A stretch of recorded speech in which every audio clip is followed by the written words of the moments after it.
My name is Janice Camp, and I'm from Seattle, Washington. And my connection to Hanford, just citizen of Washington State, I guess.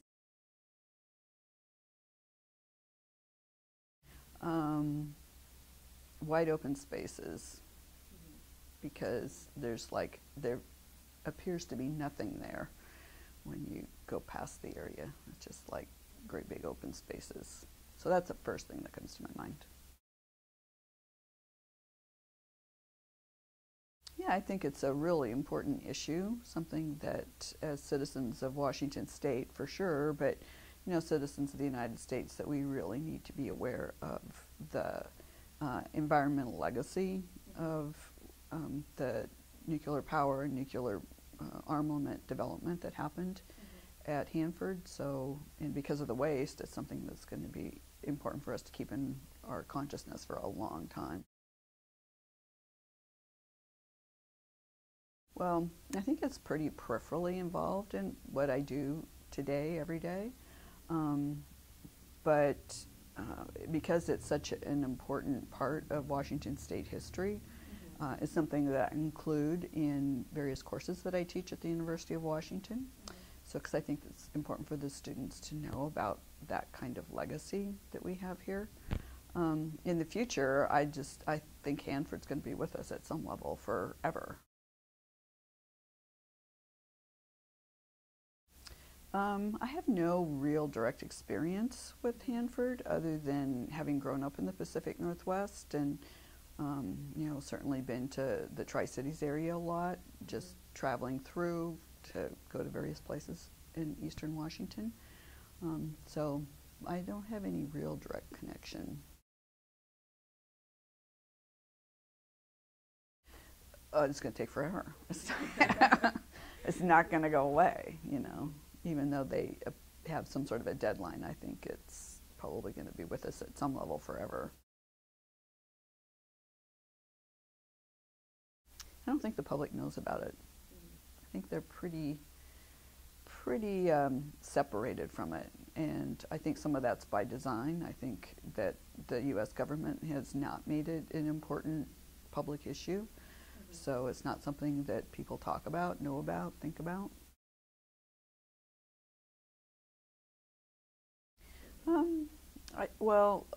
I think initially the U.S. government wanted it to be a secret for military reasons.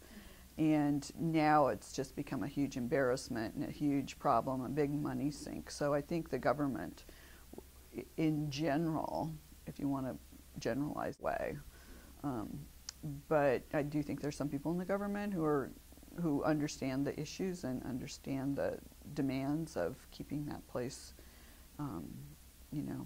if not well guarded, controlled and managed. And I think people really fully understand that. It's just to have the political will to do what's needed in terms of allocating resources to get it done.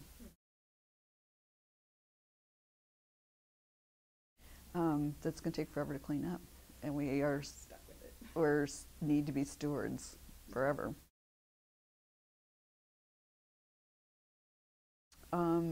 That things have consequences, that sometimes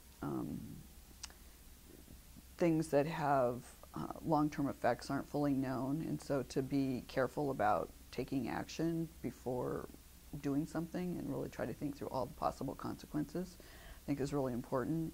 One of the problems with Hanford has been that there have been various supporters of nuclear energy and nuclear armamentation saying, well, we'll figure out how to deal with the waste down the road, or the science will figure it out for us. And so they went ahead and took action to build the nuclear power plants there, thinking that the waste would be dealt with eventually, and it hasn't been.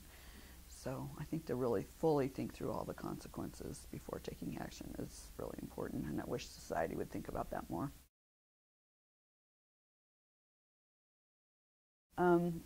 Well, my piece was the Site W piece, and I was invited to submit a piece for Particles on the Wall by Steve Gilbert. And I consider myself a scientist really more than an artist, but I like dabbling in art. And I'd gone on a tour, the public tour of Hanford, and was really moved by the old Hanford High School. And just it seemed so lonely out there, just out there in the middle of nowhere now, and thinking about, well, who were the people who were here before? There must have been a substantial population to have a high school. So I did a little bit of research on it and found out that the current Hanford site was only one of several that were looked at across the West that had the criteria that the government was looking for to build nuclear power plants, to build the nuclear bombs for World War II.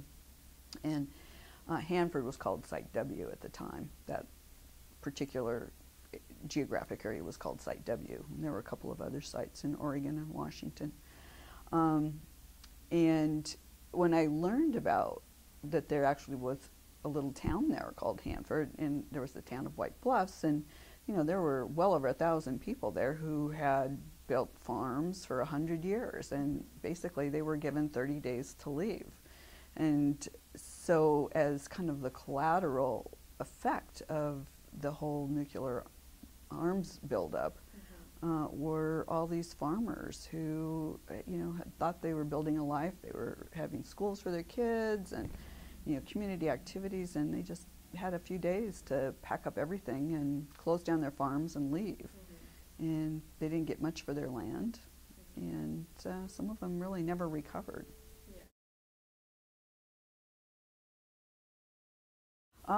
Well, I've done a couple of things. I have a couple of courses that I'm responsible for. One of them is our department seminar that we try to bring in people who are doing basic science, people who are doing policy work, people who are practitioners, to talk with the students about various environmental and occupational health issues. And because of my tour of Hanford, and because I think it is something that generations after me will have to know about, I wanted to have our students learn about what is Hanford and how does it work, why is it here, what do we do about it.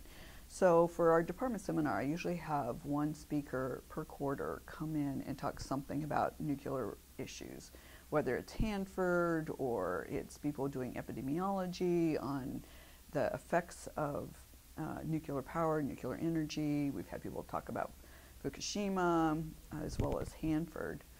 And then on another class that I have, an undergraduate class, I usually have somebody who has some sort of connection with Hanford come and do a one-week module, again, to educate the students on what is Hanford and what should we do about it. It's surprisingly true. I can't believe how many of the freshman, sophomore students never heard of Hanford. Yeah. They grew up in Washington State, and Hanford was not included in their high school curriculum. And there are even students who come to us from Eastern Washington who said that, they grew up in Richland, but they never really heard about Hanford. So I think that's really sad, and it should be part of Washington State high school curriculum, really.